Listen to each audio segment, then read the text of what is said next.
Olá, galera do Preveste, sejam bem-vindos à nossa aula de Geografia dos Transportes. Hoje a gente vai falar sobre os modais de transporte, suas principais características e como é que eles aparecem aqui no Brasil, como é que é o comportamento desses modais de transporte aqui no Brasil. Então a gente vai falar do custo, a gente vai falar dos impactos que esses modais de transportes causam e no final a gente vai falar também dos transportes na região metropolitana, do transporte urbano, mais especificamente o transporte de passageiros dentro das cidades, dentro das grandes metrópoles. Tudo bem? Então vamos lá, vamos à luta. Bom, seguinte, vamos aqui para os nossos slides, o tema da aula, né? Geografia dos transportes. E vamos começar com um quadro aqui, fazendo um comparativo, ligado especificamente aí ao transporte de cargas, tá certo?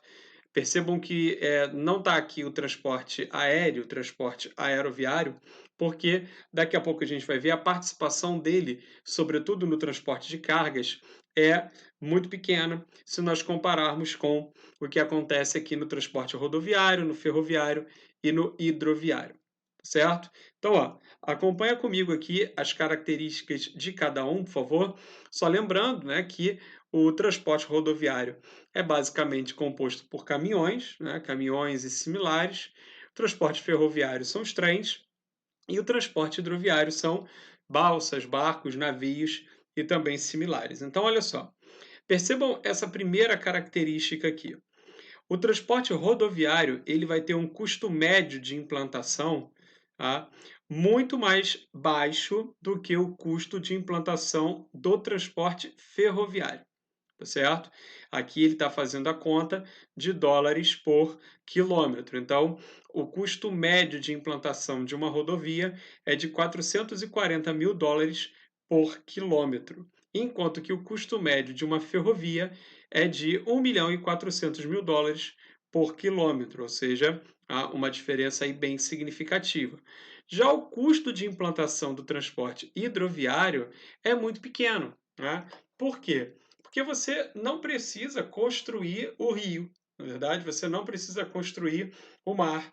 Na verdade, você só precisa construir a infraestrutura que dá apoio. No caso, os portos, uma eclusa, caso você precise, né, que são aqueles elevadores que fazem os navios passarem por desníveis. Isso vai acontecer aqui no Brasil, vai acontecer no Canal do Panamá, aí nos principais canais de passagem no mundo. Então, são infraestruturas que eventualmente você precisa construir para poder tornar possível a navegação. Agora, o rio, essencialmente, e o próprio mar ou o lago, aquilo que você vai navegar sobre, aquilo já existe, né? É diferente do transporte ferroviário, em que você tem que colocar o trilho, é diferente do transporte rodoviário, em que você tem que asfaltar.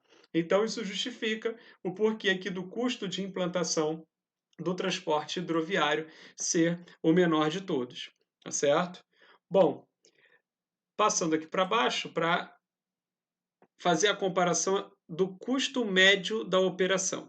Bom, ele está fazendo essa comparação pegando como base o custo de tonelada, né, por quilômetro, tá certo? Então, olha só, o custo médio da rodovia é de 34 dólares por tonelada por quilômetro, enquanto que o custo médio da operação do transporte ferroviário cai para 21 e no transporte hidroviário cai para 12, ou seja, o custo do navio, da balsa, é o menor. Continuando aqui, o custo social, tá? Ou seja, desapropriações que eventualmente você tenha que fazer, a própria poluição, certo? Aqui no transporte rodoviário, os custos sociais são disparadamente os mais altos, tá? Se nós compararmos com o custo nas ferrovias e o custo na hidrovia. O consumo de combustível, também no transporte rodoviário, é infinitamente maior do que no transporte ferroviário, do que no transporte hidroviário. Transporte rodoviário também vai ser absurdamente pior, vai ter um desempenho absurdamente pior no que diz respeito à emissão de poluentes. E aqui embaixo, tá? A infraestrutura, ou seja, a rodovia especificamente, ela tem um tempo de vida útil muito baixo, né? Haja visto os buracos das rodovias brasileiras.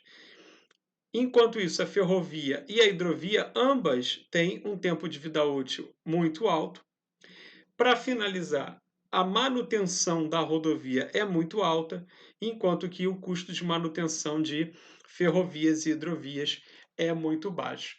E aí você vai me perguntar: ora, Farley, ficou claro, através da análise desses dados, que o transporte rodoviário é o mais caro. Ele só ganha, na implantação do transporte ferroviário, mas ele perde em todos os outros quesitos, tanto para o transporte ferroviário quanto para o transporte hidroviário. E a gente sabe, vamos reforçar isso daqui a pouco, mas a gente sabe que aqui no Brasil, a grande maioria das cargas circula por rodovias, assim como a grande maioria dos passageiros também. E aí vocês vão me perguntar, ora, por que isso aconteceu? Isso aconteceu em função da trajetória econômica, industrial que o Brasil fez, sobretudo a partir da segunda metade do século XX, em que a gente adotou o modelo nacional desenvolvimentista e que teve como uma das pontas de lança a indústria automobilística. Isso vai fazer com que os investimentos em rodovias sejam muito altos. Além disso, vai haver também um desejo de modernização, da sociedade e da economia brasileira.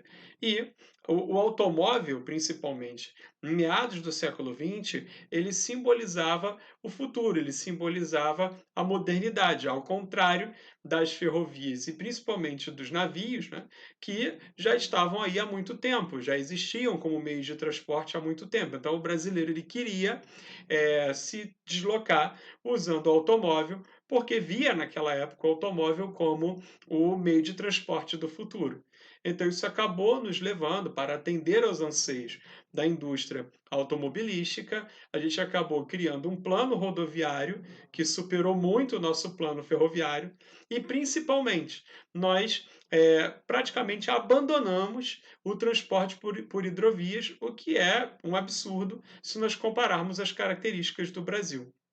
Daqui a pouco eu vou mostrar mais detalhes para vocês, mas só para a gente poder arrematar os dados desses quadros que eu mostrei para vocês, estou mostrando aqui de novo, que dão conta exatamente do quanto o transporte rodoviário ele é bem menos competitivo do que os outros meios de transporte. Haja visto que no resto do mundo, no mundo de uma maneira geral, as cargas, sobretudo, quando você fala em circulação internacional de cargas, as cargas vêm basicamente por navios.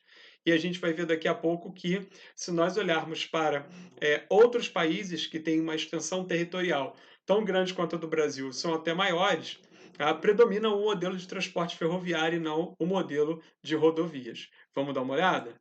Então, vamos aqui para os slides. Então, olha só.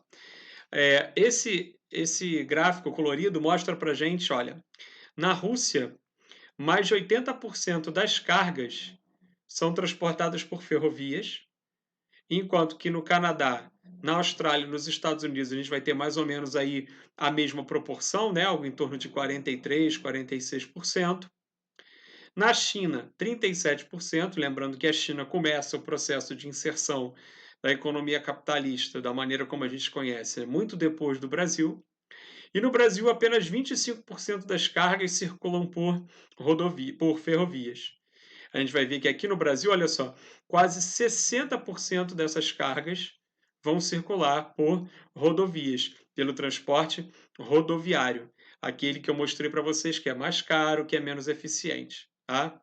Seguido aí depois pela Austrália, tá? Pela China, e se a gente for comparar com a Rússia, é até covardia, né? As cargas na Rússia basicamente circulam todas aí por ferrovias e muito pouco aqui por rodovias.